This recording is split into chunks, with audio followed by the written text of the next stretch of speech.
ലൈവിലിപ്പം അനിമോളും ശൈത്യയും തമ്മിൽ മുട്ടനടി നടക്കുകയാണ്. ശൈത്യയെ കട്ടപ്പാന്ന് വിളിച്ചതാണ് ആ ഒരു ഇഷ്യൂ അന്നുണ്ടായ. ശൈത്യ പോകുന്നതിന് മുമ്പ് ഉണ്ടായ ആ ഒരു പ്രശ്നത്തിനെ ചൊല്ലി സംസാരം തുടങ്ങി. അത് വലിയൊരു ഇതിലായിട്ട് പ്രശ്നത്തിലോട്ട് മാറിയിരിക്കുകയാണ്.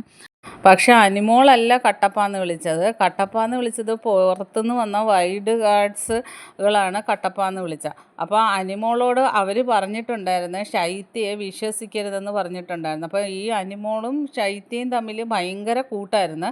അത് കഴിഞ്ഞ് ജയിലിൽ അനിമോൾ കിടന്നപ്പം ശൈത്യ അക്ബർ ടീമിലായി. അത് കഴിഞ്ഞ് പിന്നെ അനിമോൾക്ക് എതിരായിരുന്നു. അങ്ങനെ വൈൽഡ് കാർഡ്സ് വന്നു കഴിഞ്ഞിട്ട് അപ്പം വൈൽഡ് കാർഡ്സ് പുറത്തുനിന്ന് ഇതെല്ലാം കണ്ടിട്ടാണല്ലോ വരുന്നത്. വന്നു കഴിഞ്ഞപ്പം അവർ പുറത്തുള്ള പ്രേക്ഷകരാണ് കട്ടപ്പാന്ന് ശൈത്യക്ക് ഇട്ടത്. അത് വെച്ച് ഇവർ അനിമോളോട് കട്ടപ്പാണ് വിശ്വസിക്കരുതെന്ന് പറഞ്ഞത്. അങ്ങനെ അനിമോള് ശൈത്യമായിട്ട് ഭയങ്കര ഉടക്കായിരുന്നു. അപ്പോൾ അത് അനിമോളാണ് വിളിച്ചതെന്ന് പറഞ്ഞപ്പോൾ അനിമോൾ പറഞ്ഞ് ഞാനല്ല, എൻ്റെ അടുത്ത് രണ്ടാൾക്കാർ പറഞ്ഞു നിന്നെ വിശ്വസിക്കരുതെന്ന്. ഉടനെ നീ അതങ്ങ് വിശ്വസിച്ച. രണ്ടാൾക്കാർ പറഞ്ഞപ്പോൾ ഞാൻ വിശ്വസിച്ചു എന്ന് അനിമോൾ പറഞ്ഞ്. അപ്പോൾ പറയുന്നുണ്ട് അവരെന്താ പറഞ്ഞതെന്ന് പറയാൻ. അനിമോൾ പറഞ്ഞ് ഞാനത് പറയത്തില്ല എന്ന് പറഞ്ഞു. എനിക്ക് കട്ടപ്പാന്ന് പുറകിൽ നിന്ന് ഞാൻ എന്ത് കുത്തിയെന്നാണ് പറയുന്നത്, അത് പറയണം. എനിക്ക് പുറത്തൊരു ജീവിതമുള്ളതാണ്. ഞാൻ ഇവിടെ നിന്ന് പോയിട്ട് ഇതുവരെ ഉറങ്ങിയിട്ടില്ല.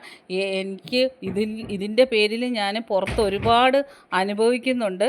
അതുകൊണ്ട് ഇത് പറഞ്ഞേ പറ്റൂ എന്ന് പറഞ്ഞാൽ അനിമോൾ ഒരു തരത്തിലും പറയത്തില്ലെന്നും പറഞ്ഞ് അവിടെ നിന്ന് അങ്ങ് എണീറ്റ് പോയി ഊഞ്ഞാലിൽ പോയി. അപ്പോൾ ശൈത്യ കിടന്ന് അലറുവാണ്, നീ പറഞ്ഞേ പറ്റൂ, അതിനും കൂടെ വേണ്ടിയാണ് ഞാനിവിടെ വന്നിരിക്കുന്നത്. ഇവൾ കള്ളിയാണ്, ഇവളുടെ വീടും കാറും ഒക്കെ ലോണാണെന്ന് പറഞ്ഞത് കള്ളത്തരമാണെന്ന് ആദിലയോടൊക്കെ പറയുന്നത്. അപ്പോൾ ആദില പറയുന്നത് ഞങ്ങളടുത്ത് ലോൺ എടുത്തെന്നാണ് പറഞ്ഞാൽ എല്ലാം ഇവൾ കള്ളത്തരം പറയുകയാണ്, ഇവൾ കള്ളിയാണ്, എല്ലാവരുടെയും ജീവിതം നശിപ്പിക്കാൻ നടക്കുവാണ് എന്നൊക്കെ പറഞ്ഞ് ഭയങ്കര വഴക്കാം. അപ്പം സരിതയൊക്കെ പറയുന്നുണ്ട് വാ അനിമോളെ വന്ന് എന്താ പ്രശ്നമെന്ന് പറ, അല്ലെ പിന്നെ അവർക്ക് വീണ്ടും അത് പ്രശ്നമാകത്തില്ല. അനിമോൾ പറയുന്ന ഒന്നുമില്ലെന്ന് പറഞ്ഞല്ലോ, ഞാൻ വരുത്തുമില്ല, എനിക്ക് സംസാരിക്കാൻ വേണ്ടാന്ന് പറയുന്നു.